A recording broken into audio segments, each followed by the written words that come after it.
आज हम एक एडिटोरियल पढ़ने वाले हैं और इसमें आज हम बहुत सारे न्यू वर्ड सीखेंगे। तो चलिए शुरू करते हैं। No law on price. No law मतलब कोई कानून नहीं ऑन प्राइस कीमतों पर। Legal guarantee of MSP is not workable. Workable मतलब व्यवहारिक, नॉट वर्केबल मतलब जो व्यवहारिक ना हो, जिस पर काम नहीं किया जा सके, अमल ना किया जा सके, या फिर कह सकते हैं असंभव। मतलब एमएसपी पर जो लीगल गारंटी है वो असंभव है। Farmers should give up on it. Give up का मतलब होता है त्याग देना, छोड़ देना। Farmers should give up on it. किसानों को इसे छोड़ देना चाहिए, त्याग देना चाहिए। जीओआई शुड नॉट बज। GOI means government of India. Should not बज, बज मीन्स होता है हिलना, हरकत करना। यहाँ पे इसका मतलब है झुक जाना। जीओआई शुड नॉट बज मतलब गवर्नमेंट ऑफ इंडिया को यानी भारतीय सरकार को झुकना नहीं चाहिए। Lok Sabha elections looming. Loom means नजदीक आना। विद लोकसभा इलेक्शंस लूमिंग यानी लोकसभा इलेक्शन के नजदीक आने के साथ सम फॉर्म ऑर्गेनाइजेशंस, कुछ फॉर्म ऑर्गेनाइजेशंस ने यानी संगठनों ने डिसाइडेड फैसला किया, निर्णय लिया, this is a good time कि ये अच्छा समय है, अच्छा वक्त है टू ट्राई, कोशिश करने का, एंड सी और देखने का, if GOI can be arm twisted to give more goodies.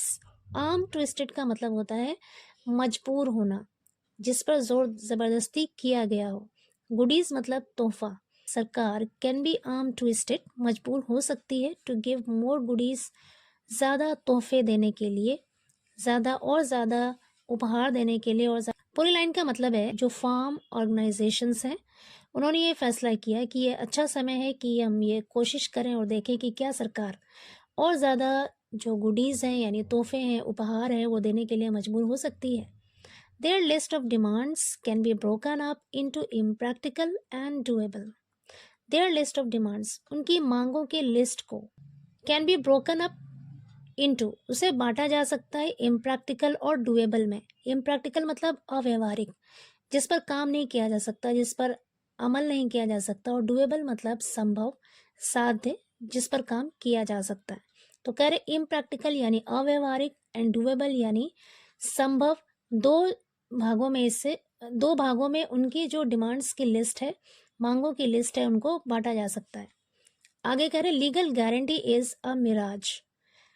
Miraj क्या होता है? मिराज का हिंदी मीनिंग है सुराग या फिर मृग तृष्णा, यानी ऐसी चीज जिसका मिलना मुश्किल है। मिराज किसे कहते हैं? जैसे कि रेगिस्तान में जब दूर से देखें तो ऐसा लगता है कि आगे पानी है, और जब उस पानी की तलाश में आगे पहुंचता है इंसान तो फिर वहां पानी नजर नहीं आता, तो उसे कहते हैं मिराज यानी सुराग। Legal guarantee is a mirage, यानी जो लीगल गारंटी है, जो कानूनी गारंटी है, वो एक सुराग है। Farmers want a legal guarantee on minimum support price for crops. Farmers want, किसान चाहते हैं, a legal guarantee, एक कानूनी गारंटी चाहते हैं, on minimum support price, minimum support price पर एक कानूनी गारंटी चाहते हैं, जिसे शॉर्ट में एमएसपी कहा जाता है, फॉर क्रॉप्स, फसलों के लिए। This is the most important demand, ये एक बहुत ही महत्वपूर्ण मांग है, बहुत ही अहम मांग है। And one that keeps recurring, और ये एक ऐसी मांग है, कीप्स रिकरिंग, जो बार बार उठती रहती है। रिकर मतलब होता है पुनरावृत्ति होना, दोहराना। कीप्स रिकरिंग मतलब दोहराती रहती है, यानी ये मांग बार बार उठती रहती है। It's also the most impractical, और ये बहुत अव्यवहारिक भी है, यानी इस पर काम नहीं किया जा सकता, ये ऐसी मांग है। Any guarantee is just a promise on paper, कोई भी गारंटी पेपर पर, कागज पर सिर्फ एक वादा होता है। एक्सपीरियंस शोज, अनुभव दिखाता है या बताता है, इट कांट बी इम्प्लीमेंटेड, इसे लागू नहीं किया जा सकता। इम्प्लीमेंट मतलब लागू करना, इट कांट बी इम्प्लीमेंटेड मतलब इसे लागू नहीं किया जा सकता। यहाँ पे पैसिव वॉइस का यूज है। Show me the money, show me the money एक एक्सप्रेशन है और इसका मतलब होता है कि सबूत दिखाओ, प्रूफ दिखाओ, शो द एविडेंस, सबूत दिखाओ। GOI announces MSP for 22 crops, government of India announces, घोषणा करती है, MSP का फॉर 22 क्रॉप्स, 22 फसलों के लिए। फॉर मोस्ट ऑफ देम, और उनमें से ज़्यादातर, the support price remains on paper, और उनमें से ज़्यादातर के लिए जो सपोर्ट प्राइस है, रिमेन्स वो रहता है ऑन पेपर, कागज पर, and farmers receive the price, और किसान प्राप्त करते हैं द प्राइस, कीमत को, determined bye demand and supply conditions. Demand and supply conditions मतलब मांग और पूर्ति की जो स्थिति होती है, कंडीशन होती है, उसके द्वारा तय किए हुए कीमत को ही किसान रिसीव करते हैं, प्राप्त करते हैं। It's mainly in two crops, और ये मुख्य रूप से 2 फसलों में होता है, पैडी एंड वीट, यानी धान और गेहूं में। पैडी मतलब धान और वीट मीन्स गेहूं। दैट एमएसपी वर्क्स, जिसमें एमएसपी काम करता है, मतलब सिर्फ मुख्य रूप से 2 फसलों में यानी पैडी और वीट, धान और गेहूं में ही एमएसपी काम करता है। फॉर ऑल प्रैक्टिकल पर्पसेस, और सभी व्यवहारिक उद्देश्यों के लिए एमएसपी इन फूड क्रॉप्स में यानी खाद्य पदार्थों की फसलों में जो एमएसपी है इज अ सीरियल शो, वो एक अनाज शो है। इट्स ऑल अबाउट प्रोक्योरमेंट, यानी सब प्रोक्योरमेंट का कमाल है। प्रोक्योरमेंट मतलब होता है वसूली। It is procurement by government, ये गवर्नमेंट के द्वारा प्रोक्योरमेंट है या फिर वसूली है या खरीद है, दैट गिव्स एमएसपी मीनिंग, जो एमएसपी को अर्थ देता है, जिससे एमएसपी का महत्व पता चलता है। फॉल्टर ऑन प्रोक्योरमेंट, वसूली पर लड़खड़ाना यानी उस पर डिगे ना रहना। एमएसपी लूजेस रेलिवेंस, एमएसपी अपने रेलिवेंस को यानी अपनी उपयुक्तता को खो देता है। प्रोक्योरमेंट पर फॉल्टर करना यानी खरीद पर या वसूली पर डगमगाना या फिर लड़खड़ाने से एमएसपी क्या करता है, एमएसपी का क्या नुकसान होता है कि वो अपना रेलेवेंस खो देता है, यानी अपनी उपयुक्तता, अपनी प्रासंगिकता को खो देता है।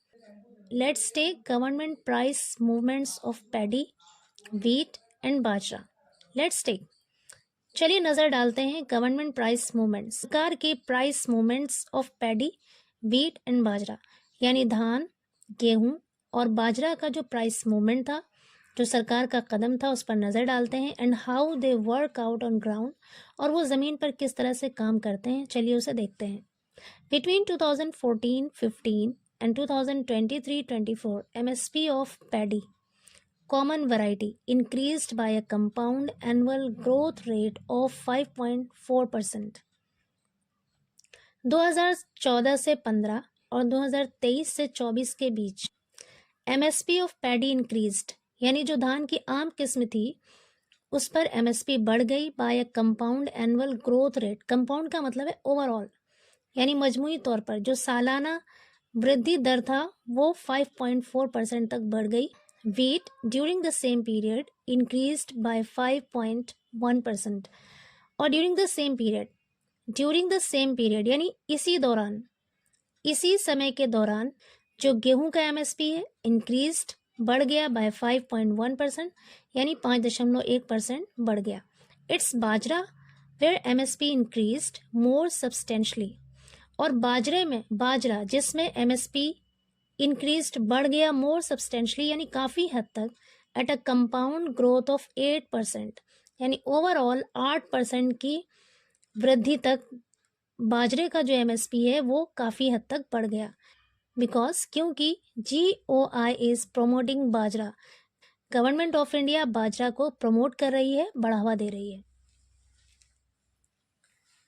आगे करें, farmers bet on real promises. Bet का मतलब होता है शर्त लगाना, और इसका एक मतलब होता है यकीन करना। Farmers bet on real promises, किसान रियल प्रोमिसेस पे यानी असली वादों पर यकीन करते हैं। नॉर्मली आमतौर पर a faster increase in MSP should have nudged farmers to switch to growing more bajra at the expense of paddy. Normally आमतौर पर a faster increase यानी एक तेज बढ़ोतरी इन एमएसपी में should have nudged, nudge means होता है कोहनियों से टकराना, लेकिन यहाँ पर इसका मतलब है प्रेरित करना। should have nudged, प्रेरित करना चाहिए था फार्मर्स, किसानों को, to switch to growing more bajra, और ज़्यादा बाजरा उगाने के लिए किसानों को प्रेरित करना चाहिए था। At the expense of paddy, धान के एक्सपेंस पर यानी धान के खर्च पर।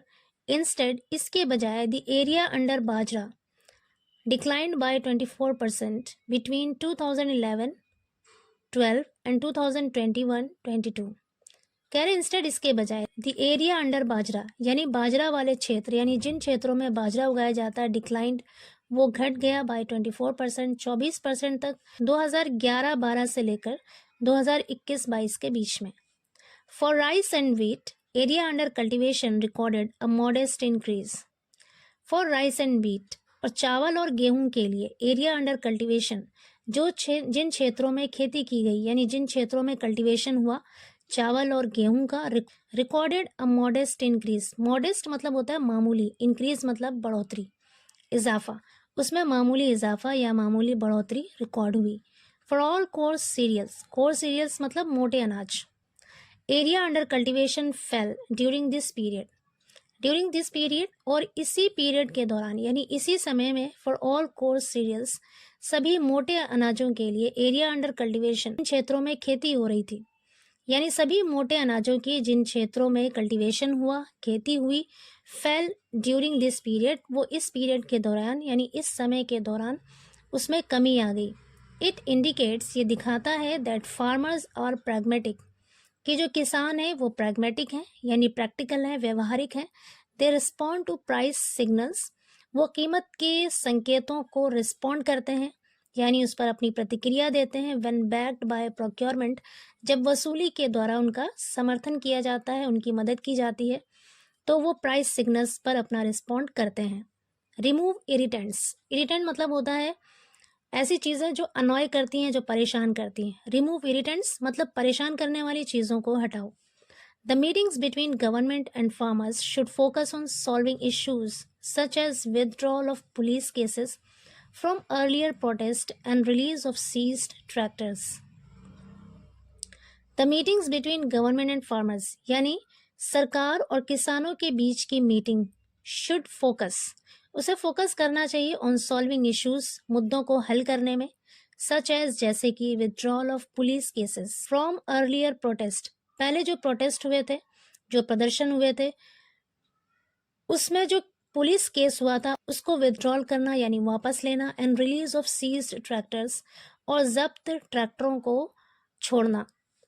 गवर्नमेंट हैड प्रोमिस्ड, सरकार ने वादा किया था, टू डू सो, ऐसा करने का, एंड शुड इम्प्लीमेंट इट, और इसे इम्प्लीमेंट करना चाहिए यानी उसे लागू करना चाहिए। Legal guarantee of MSP is a bad idea, MSP की लीगल गारंटी, कानूनी गारंटी एक बैड आइडिया है, एक बुरा विचार है। And should be buried for good, और उसे हमेशा के लिए दफन कर देना चाहिए। बेरीड, शुड बी बेरीड मतलब दफन कर देना चाहिए।